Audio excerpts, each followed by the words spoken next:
السلام علیکم ناظرین کرام، میں سحری نشریات کے ساتھ آپ کا میزبان فیصل علی بلوچ نور سحر ٹرانسمیشن کے ساتھ حاضر خدمت ہوں۔ ہمارا یہ سیگمنٹ علم و آگاہی، جس میں ہم نزول قرآن کو لے کر چل رہے ہیں اور معاشرہ اور قرآن اور معاشرہ، اس پر ہماری گفتگو چل رہی ہے۔ تو میں ڈاکٹر نسرین صاحبہ، جو کہ رب کا پیغام اس کے محبوب کے نام کی مصنفہ ہیں، ان سے سوال کروں گا کہ ڈاکٹر صاحبہ، کیا آپ یہ بتائیں گی کہ معاشرے کے لیے کیا قرآن کافی ہے، اور کیا معاشرہ اس قرآن کے ذریعے ہی آگے کی سمت کا تعین کر سکتا ہے اور اپنے آپ کو آگے ڈیولپ کر سکتا ہے؟ تو ڈاکٹر صاحبہ، آج ہمارے نوجوان بالخصوص، اب میرے پاس بہت فیڈ بیک آ رہا ہے مسلسل۔ ڈاکٹر صاحبہ، میں بتانا چاہوں گا کہ ہمارا جو چینل ہے AY TV، جو سوشل میڈیا پہ ایکٹیو ہے، اور میٹرو کا بھی چینل، اور ساتھ ہی آپ کا M5، یہ پروگرام دیکھا جا رہا ہے، اور وہاں پہ ہم سے بڑے سوالات اور اس کے حوالے سے بہت زیادہ پذیرائی ہمارے اس سیگمنٹ کو مل رہی ہے۔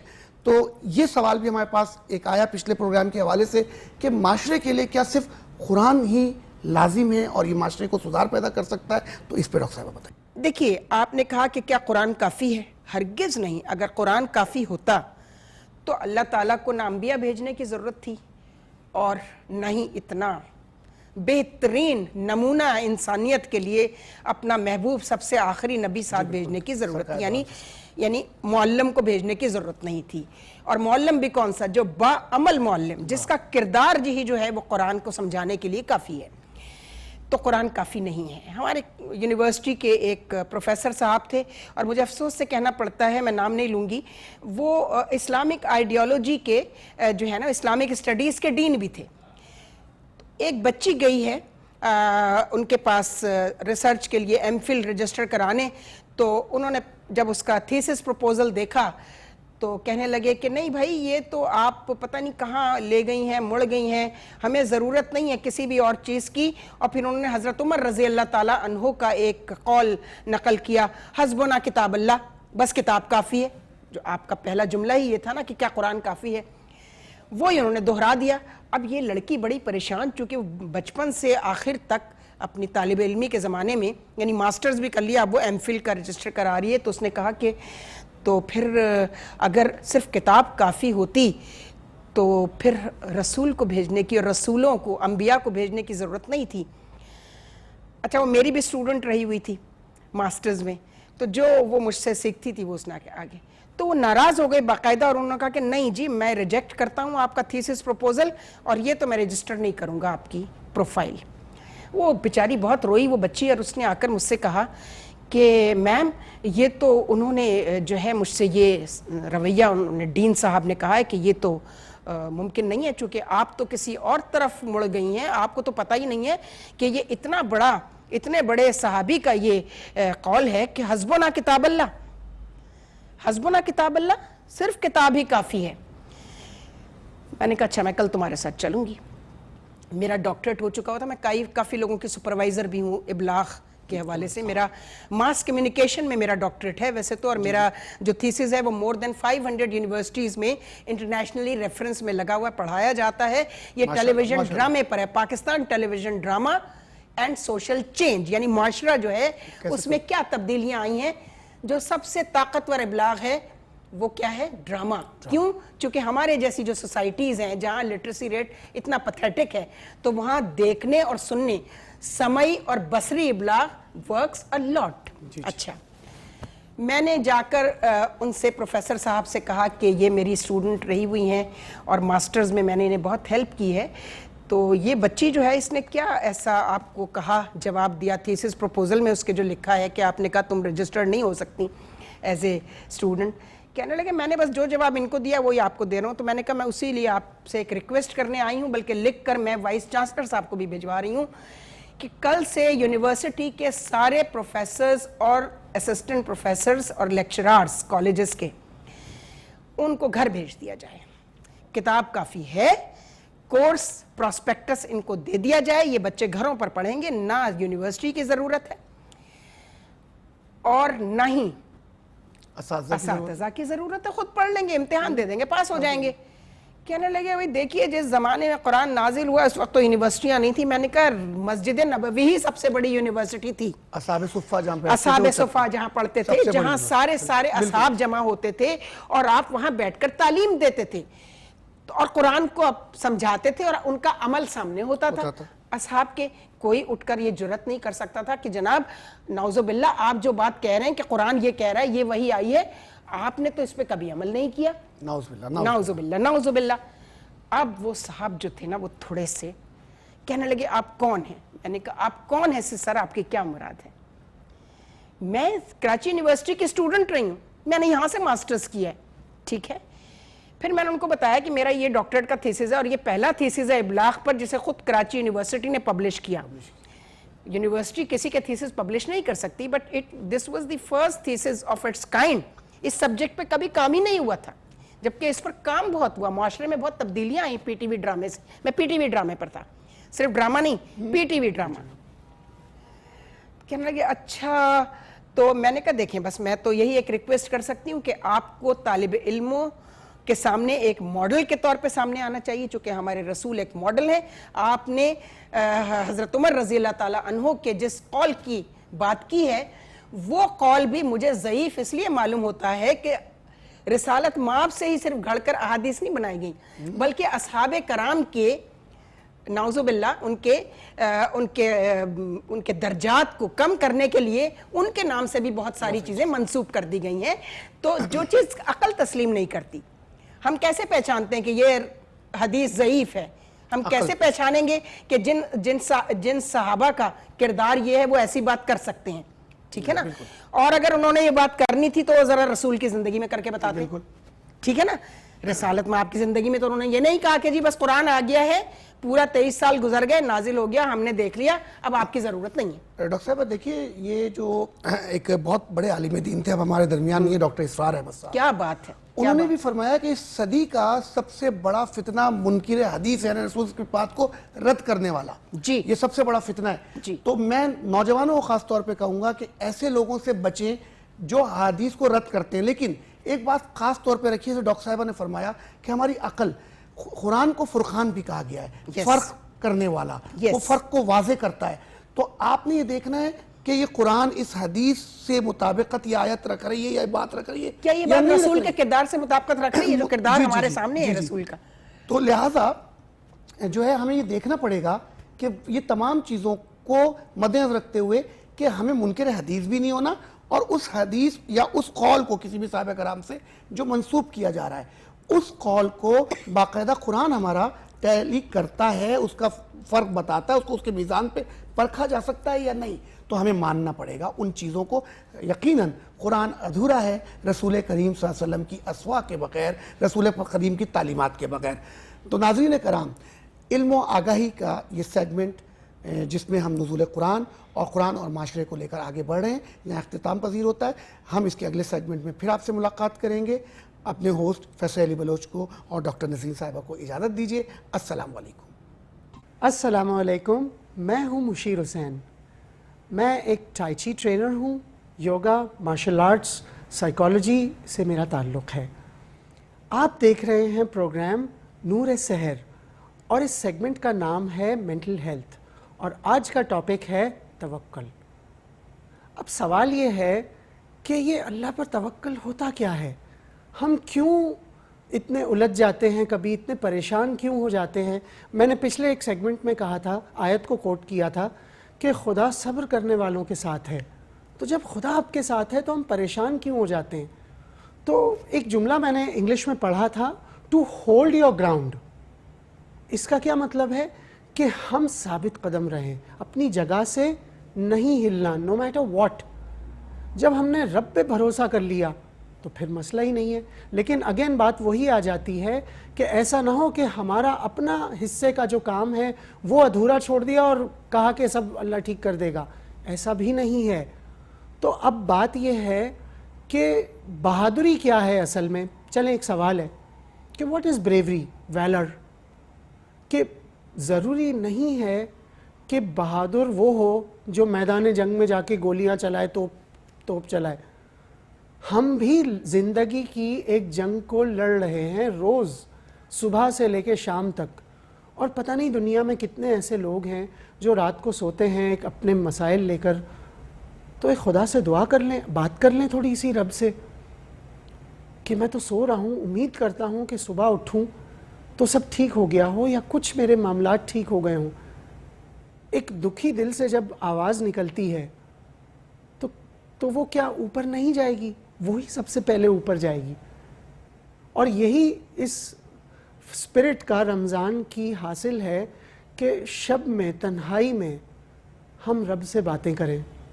اور وہیں پہ سب کچھ ہو گیا کہ یہ جو ہمارا توکل ہے خدا پہ وہ بڑھتا جائے گا, کیونکہ آپ نے ایک بار بھروسہ کیا اور وہ ہو گیا, دوسری بار کیا پھر ہو گیا, تو آپ کا ایک کمفرٹ لیول بن گیا کہ نہیں, میرے رب نے مجھے کبھی نہیں چھوڑا. میں نے کچھ ایسے لوگوں سے بھی سنا ہے جو بالکل نماز نہیں پڑھتے لیکن کہتے ہیں ہم تو بہت برے ہیں لیکن اللہ نے کبھی ہمیں نہیں چھوڑا. تو ہم اگر نماز پڑھ رہے ہیں, عبادت بھی کر رہے ہیں, لیکن ہمیں رب پہ بھروسہ نہیں ہے, تو اس کا مطلب ہم نے نماز کو سمجھا ہی نہیں. کہ ہم نے نماز تو پڑھی لیکن اس کا ہم پہ اثر نہیں ہوا. ہم نے سمجھا نہیں کہ کوئی میرے روبرو ہے, میرے ارد گرد ہے جو میرا خیال رکھے گا, پریشانی کی بات نہیں ہے. اور یہی اصل بہادری ہے کہ آپ ثابت قدم رہے اور انشاءاللہ پھر اس کا اجر بھی اچھا ہوگا. اور ایک بار پھر میں ریپیٹ کروں کہ کبھی کبھار ضروری نہیں ہے کہ ڈیزائرڈ رزلٹ ویسا ہی ہو جو ہم چاہ رہے ہیں. تو کیا ہم خدا سے روٹھ جائیں کہ نہیں مجھے وہ چیز نہیں ملی؟ ہو سکتا ہے وہ چیز ہمارے لیے ٹھیک نہ ہو, اس پہ بھی ثابت قدم رہنا ہے کہ ہو سکتا ہے یہ چیز ٹھیک نہ ہو یا ابھی نہیں بعد میں مل جائے. تو یہی وہ چیز ہے کہ ہم خدا پہ توکل کریں اور مان لیں اس چیز کو, سیٹسفائی ہو جائیں کہ دس is fine, this is all right, جو بھی ہو رہا ہے زندگی میں یہ رب کی مرضی سے ہو رہا ہے. ہمیں بھی فریڈم ہے کچھ چیزوں کی کہ ٹھیک ہے ہم سیدھے رستے پہ جائیں, غلط رستے پہ جائیں, وہ ہماری اپنی چوائس ہے. لیکن اگر ہم نے ایک راستہ چنا اور خدا پہ چھوڑ دیا اس کو کہ میں نے ایک کاروبار میں کر رہا ہوں اور مجھے نہیں پتا اس کا آؤٹ کم کیا ہوگا, میں نے اپنے طور پہ دیکھا کہ ہاں یہ شاید کاروبار میں جو ہے وہ منافع ہو لیکن ضروری نہیں ہے کہ ایسا ہی ہو, تو کیا مجھے رب پہ بھروسہ ہے کہ ہاں this is all right, it's okay, no problem. کیا ہم اپنے آپ سے بات کرتے ہیں؟ اکثر مجھے ورکشاپس میں لوگ پوچھتے ہیں کہ روحانیت کیا ہے, اسپریچویلٹی کیا ہے, تو میں ان کو یہی کہتا ہوں کہ اپنے آپ سے بات چیت کیا کریں, اپنے آپ سے بات کریں, یہی اسپریچویلٹی ہے. تو اسپریچویلٹی کہاں سے آئے گی جب آپ کا ذہن الجھا ہوا ہے؟ یا when was the last time you talked to yourself, کہ آپ نے کبھی اپنے آپ سے بات کی ہے کہ کیسے ہو, ٹھیک ہو؟ تو کہے گا مجھے تو توکل ہی سمجھ میں نہیں آ رہا, ڈکشنری میں میننگ ڈھونڈ رہا ہوں. تو وہ توکل جو ہے وہ ڈھونڈنے سے نہیں ملے گا, it's the ultimate trust in the creator. یہی توکل ہے کہ آپ کو دیکھیں, میں اور آپ اس دیوار کے آگے کیا ہے نہیں جانتے, لیکن خدا تو ہر جگہ ہے, وہ سب جانتا ہے, عالم الغیب بھی ہے. تو جب مجھے اس بات کا کمپلیٹ ٹرسٹ ہے, سرنڈر ہے اس بات پر کہ اس دیوار کے جو کچھ ہے یا میرے آگے لائف میں جو بھی لکھا ہوا ہے وہ اچھا ہی ہوگا, تو this is a wish and a connection with the creator کہ میں شاید اپنے بارے میں اچھا برا نہیں سمجھتا لیکن وہ میرے لیے اچھا ہی گمان کرے گا. Even if something, if my wish does not come true, it will be all right, it will be good for me. ضروری نہیں ہے کہ ہر جو چیز جو میری خواہش ہو وہی ٹھیک ہو. تو وہ جب آپ وہ اتھارٹی خدا کو دے دیں گے کہ you decide the best for me, میری خواہش تو یہ ہے لیکن میں نہیں جانتا میرے لیے ٹھیک کیا ہے, کیونکہ تو سب جانتا ہے اور میں کچھ نہیں جانتا. کیونکہ جب ہم کہیں گے کہ اکثر میں کبھی کچھ اپنے پیشنٹ سے بات کرتا ہوں تو وہ ڈپریشن کا شکار ہوتے ہیں تو کہتے ہیں آپ کو نہیں سمجھ میں آئے گا. میں کہتا ہوں اچھا, میں آپ کا کاؤنسلر ہوں, اگر میں اس بات کو نہیں سمجھ سکوں گا تو there is no point in you sitting here with me, but I know I am speaking out of experience. تو جب مجھے تھوڑا سا ناقص علم ہے, قطرے سے بھی کم, تو the creator knows everything. جو ہمیں نہیں پتا. تو ہم ایک ایسی ہستی پہ پورا آنکھ بند کر کے ایمان کیوں نہیں لا سکتے؟ بات وہی آ گئی نا کہ وہ تو ٹھیک ہے مگر کہ شک آ گیا. شک اس وقت آتا ہے جب آپ کا ایمان کمزور ہوتا ہے. میں کچھ چیزیں ریپیٹ اس لیے بھی کرتا ہوں کہ وہ لوگوں کے ذہنوں میں محفوظ ہو جائیں. تو کیا یہ اچھی بات نہیں کہ ہم خود ایک چیز کو پریکٹس کریں اور پھر وہ لوگوں کو سکھائیں کہ دیکھو میرے ساتھ وہ ہوا تھا, میں نے بڑا صبر کیا, بڑا توکل کیا, خدا پہ دعائیں مانگی, کوشش بھی کی اپنی سی, اور اچھا ہو گیا سب. بالکل ناممکن سی بات تھی اور ممکن ہو گئی. تو lead by example, show people کہ yes I have been through the same thing. دیکھیں اکثر ڈپریشن کے جو لوگ ہوتے ہیں ان کو یہ لگتا ہے کہ ہم دنیا کے آخری دکھی انسان ہیں اور پوری دنیا خوش ہے سوائے ہمارے. تو دے ڈونٹ نو کہ ہو سکتا ہے سامنے والا ان سے بھی بڑی آزمائش اور مصیبت سے گزر چکا ہو. لیکن جب آپ ان کو سمجھائیں کہ بھائی میں بھی اس حالات سے گزرا ہوں اور میں نے تھوڑا صبر کیا, خدا پہ توکل کیا, تو سب اچھا ہو گیا. یہ اس وقت ہو سکتا ہے جب آپ نے خود اس راستے سے آپ کا گزر ہوا ہو. ٹھیک ہے نا؟ تو کنکلوژن کیا ہے ہماری اس بات کا کہ جب آپ ان چیزوں کو پریکٹس میں لے کر آئیں گے اپنی لائف میں. دیکھیں رمضان ختم ہو جائے گا لیکن ایکچولی رمضان ختم نہیں ہوتا, اس کو اپنے ساتھ لے کر جائیں ان پریکٹسز کو, تو سب اچھا ہوگا اور زندگی میں ایک نکھار آ جائے گا آپ کی. دین کی ضرورت یہی ہے ہماری زندگی میں کہ ہماری زندگی میں نکھار آئے اور ہم ایک بہتر انسان بن جائیں. ہمارے سیگمنٹ کا ٹائم ختم ہو رہا ہے, انشاءاللہ پھر ملیں گے. خدا حافظ. ایک مرتبہ پھر ہماری جو سحری ٹرانسمیشن نور سحر ہے اس میں آپ کو خوش آمدید کہتے ہیں اور سوریاں چلتے ہیں پھر سے علامہ صاحب کی جانب. جی بڑے سوالات ہوتے ہیں آپ جی علامہ صاحب, ابھی بریک سے جانے سے پہلے فیصل صاحب نے ایک کانسیپٹ دیا مساجد کا, تو اس کے بارے میں آپ کی کیا رائے ہے؟ جی بالکل, میں سوچ رہا تھا کہ فیصل صاحب نے بہت بڑی بات کہہ دی اور یہ میری ہی نہیں بلکہ معاشرے میں ہر فرد کی خواہش ہے. کاش کہ ہماری مساجد یہ رول ادا کریں, یہ کردار ادا کریں. ایسا نہیں ہے کہ اس سے پہلے کبھی اس کی نظیر نہیں ہے, یعنی اس کی کوئی مثال نہیں ہے. ہمارا ماضی ایسا ہی ہے, ہمارے ماضی میں ایسا ہی ہوتا رہا ہے. حضور نبی اکرم صلی اللہ علیہ وسلم کی جو مسجد تھی, آپ دیکھیں نبی اکرم صلی اللہ علیہ وسلم ہجرت کر کے مدینہ طیبہ تشریف لے گئے. آپ قبا کے مقام پر پہنچے تو آپ نے سب سے پہلے مسجد کی بنیاد رکھی. ہونا تو ہی چاہیے تھا نا کہ آپ اپنا کوئی ہیڈ آفس بناتے, وہاں کوئی سیکریٹریٹ بناتے, وہاں بیٹھتے, لوگوں کے ساتھ کوئی بات چیت کرتے. لیکن ادھر نبی پاک صلی اللہ علیہ وسلم نے بنیاد رکھی, ادھر جبرائیل آیات لے کر آگے. لمسجد اسس علی التقوی من اول یوم احق ان تقوم فیہ. اللہ تعالیٰ نے مسجد کی تعریف کر دی کہ یہ مسجد اسس جس کی بنیاد رکھی گئی ہے تقوی پر, یہ بڑی ہی کرامت مسجد ہے. اور اس مسجد کے نمازیوں کی بھی تعریف کر دی. فرمایا جو لوگ یہاں آتے ہیں, بیٹھتے ہیں, کام کرتے ہیں, وہ بھی بڑے قابل رشک اور قابل احترام لوگ ہیں. آپ دیکھیے مختصر قیام تھا, تاریخ میں ملتا ہے. آپ وہاں سے نکلے مدینہ طیبہ میں آئے. بھائی جب ایک مسجد کی بنیاد رکھ کر آپ آئے ہیں, اب دوسری مسجد کی تو فوری ضرورت نہیں تھی. لیکن جو ہی مدینہ طیبہ میں پہنچے مسجد نبوی کی بنیاد رکھ دی. گویا کہ نبی پاک صلی اللہ علیہ وسلم نے اپنے معاشرے میں یہ کانسیپٹ دیا اور لوگوں کو سمجھایا کہ مرکز جو ہے وہ مسجد ہے. ایک مسلمان جو ہے اس کا مرکز مسجد ہے. اور پھر ہم نے یہ دیکھا مدینہ طیبہ کی اس پہلی ماڈل اسلامی ریاست میں, آپ دیکھیے اس ماڈل اسلامی ریاست کے اندر جتنے بھی کام ہیں ریاست کے, وہ سارے کے سارے مسجد میں ہو رہے ہیں. اچھا, جب غزوات ہوتے ہیں, جنگیں ہو رہی ہیں, اس میں مرہم پٹی بھی مسجد میں ہو رہی ہے. گویا کہ ایک ہاسپٹل بھی مسجد میں ہے. ٹھیک ہے جی. اچھا, جو ابھی بات ہوئی اس سے پہلے کہ جی وہاں ٹیچنگ کا سلسلہ شروع کیا جائے, اسکول, تو اصحاب صفہ کے نام سے حضور نبی اکرم صلی اللہ علیہ وسلم نے ایک اسکول بھی قائم کر دیا. جتنے وہ لوگ تھے جو اپنے گھروں سے باہر پڑھنے کے لیے نکلے ہوئے تھے, کچھ لوگوں نے اپنی زندگیاں وقف کر دی اس مدینہ کی اس پہلی ریاست میں. وہ سارے کے سارے لوگ وہیں اصحاب صفہ میں رہتے تھے. ان کا طعام, قیام, کھانا پینا, ساری چیزوں کا بندوبست نبی پاک صلی اللہ علیہ وسلم نے مدینہ کے مخیر حضرات کے توسط سے وہیں کر دیا. آپ اس سے بھی آگے بڑھیں کہ مجلس مشاورت, جو حضور نبی اکرم صلی اللہ علیہ وسلم کی مجلس شورا تھی، جی تو وہ جب آج ہمارے ہاں جو پارلیمنٹ میں سیشن ہوتا ہے، اجلاس ہوتا ہے، اس کا اجلاس بھی ہوتا ہے تو مسجد نبوی میں ہوتا ہے، ٹھیک ہے. کوئی خلیفہ جو ہے حلف لیتا ہے، عہد لیتا ہے، وہ بھی جو ہے مسجد نبوی کے اندر. دنیا کے سارے کاموں کا مرکز جو ہے وہ مسجد قرار دے دیا.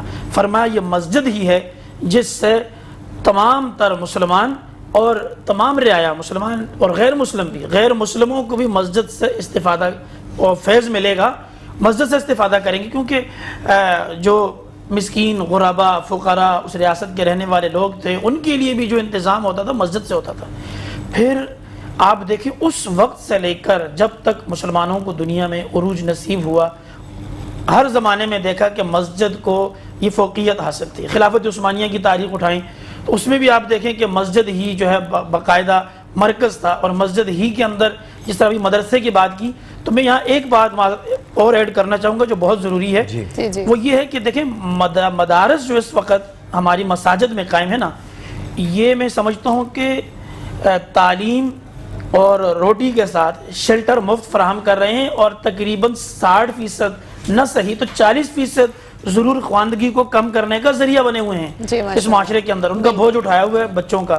تو حضور نبی اکرم صلی اللہ علیہ وسلم کے دور سے لے کر خلافت عثمانیہ کے دور تک جو ہے یہ باقاعدہ سسٹم موجود تھا.